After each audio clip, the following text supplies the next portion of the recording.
બનાસકાંઠા જિલ્લાના સુપ્રસિદ્ધ અંબાજી યાત્રાધામ ખાતે ગુજરાતી ફિલ્મનું શૂટિંગ શરૂ કરવામાં આવ્યું છે. તે ગુજરાતી ફિલ્મના નિર્માતા રોહિત રાજે ફિલ્મ જગત જનની જગદંબા માએ ટાઇટલના નામ નિર્માણ કર્યું છે. નમસ્કાર દર્શક મિત્રો, હું છું જયનીત શુક્લા. આપ નિહાળી રહ્યા છો ક્રાઇમ પેટ્રોલિંગ ન્યૂઝ.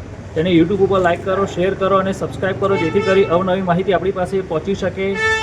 અમે અત્યારે હાલ અંબાજી, બનાસકાંઠા જિલ્લામાં આવેલું અંબાજી, અમે ત્યાં ઊભા છીએ. તે અત્યારે અંબાજી બજારની અંદર એક પિક્ચરનું શૂટિંગ થયેલું છે. પિક્ચરના શૂટિંગનું ટાઇટલ છે જગતજનની જગદંબા, એવું એક ટાઇટલ આપવામાં આવેલું છે. અને અમારી સાથે જે પિક્ચર બનાવી રહ્યા છે અને અત્યારે શૂટિંગ ચાલી રહ્યું છે તેના જે પ્રોડ્યુસર છે અમારી સાથે જોડાઈ ગયા છે.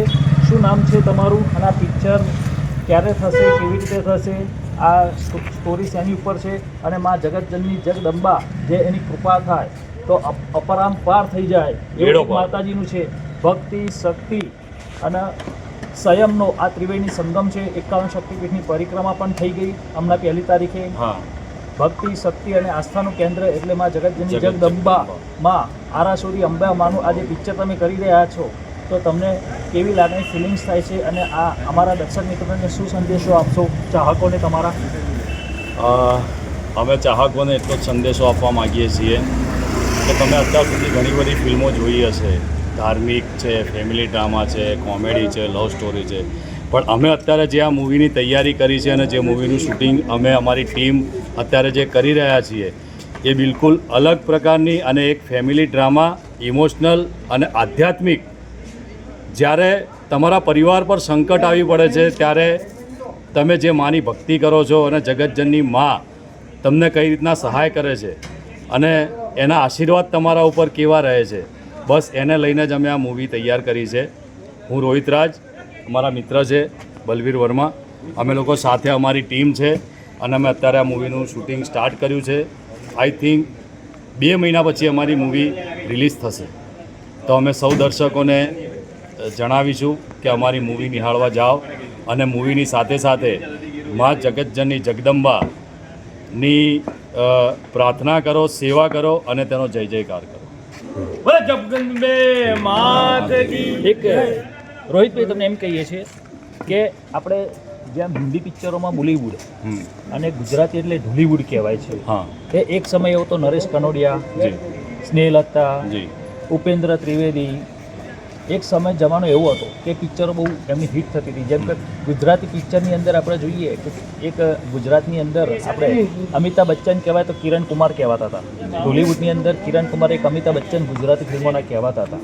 જ્યારે અત્યારે એ લોકો એક કલાકારો હતા અને હવે નરેશભાઈ આપણી પાસે નથી રહ્યા, ઉપેન્દ્રભાઈએ નથી રહ્યા, હવે સ્નેહલતા બેનની પણ હવે એ દેખાતા નથી અને ઉંમર થઈ ગઈ છે. હવે જોઈએ તો તમે ગુજરાતી પિક્ચરમાં વિલન હોય, વિલન તો હજી ફિરોઝભાઈ ઈરાની તો છે જ, વર્ષોથી એ કરતા આવ્યા છે, તો એમના જેવું કોઈ હજી વિલન નથી આવ્યું. અને કે મારા દર્શક મિત્રો, આપણા જે ગુજરાતીના જે ચાહકો છે કે ધીરે ધીરે ગુજરાતી ફિલ્મો જોવાનું ઓછું કરે છે, એનું કોઈ રીઝન? કેમ કે એવા કોઈ અત્યારે હાલ તમે જુઓ તો મારા મત મુજબ એવા કોઈ રાઇટર નથી ઊભા થયા, નથી કોઈ એવા કોઈ કલાકાર થયા. આના વિશે તો હું તમને ખાલી એટલું જણાવીશ કે ગુજરાતી મૂવી અત્યારે જે બની રહી છે એ પહેલાં પણ સારી બનતી હતી, અત્યારે પણ સારી બને છે અને પહેલાં પણ દર્શકોએ આવકારી હતી અને અત્યારે પણ દર્શકો આવકારી રહ્યા છે, જેના ઘણા બધા ઉદાહરણો છે. તો હું કોઈ 1, 2, 4 મૂવીનું નામ લઈશ તો બીજી મૂવીને અન્યાય થશે, પણ અત્યારે દર્શકો પણ સારી રીતના જાણે છે કે ગુજરાતી મૂવી અત્યારે દર શુક્રવારે બોલિવૂડની કદાચ 1 ફિલ્મ રિલીઝ થતી હશે પણ ગુજરાતી 3 મૂવી રિલીઝ થાય છે. તો એ 3 મૂવી રિલીઝ ક્યારે થતી હશે? જ્યારે ઓડિયન્સ જોવા જતી હશે અને ઓડિયન્સ એક્સેપ્ટ કરતી હશે ત્યારે. પણ જે વાતો ફેલાઈ રહી છે એ અમુક વાતો હવે આમાં તો શું છે, રાજકારણ હોય કે કોઈ પણ બિઝનેસમેન હોય કે કોઈ પણ વસ્તુ હોય, જ્યાં જ્યાં પોઝિટિવ હોય ત્યાં નેગેટિવ ચાલતું જ રહેવાનું છે. બાકી ગુજરાતી ફિલ્મો સારી ચાલી રહી છે અને ઓડિયન્સ સારો આવકાર આપી રહી છે. સારી ફિલ્મોને ઓડિયન્સ પહેલાં પણ આવકારતી હતી અને અત્યારે પણ આવકારે છે. એનું તાજું ઉદાહરણ અત્યારે ઘણી બધી ફિલ્મો છે. મારે કોઈ ફિલ્મનું નામ નથી લેવું પણ ઘણી બધી ફિલ્મો છે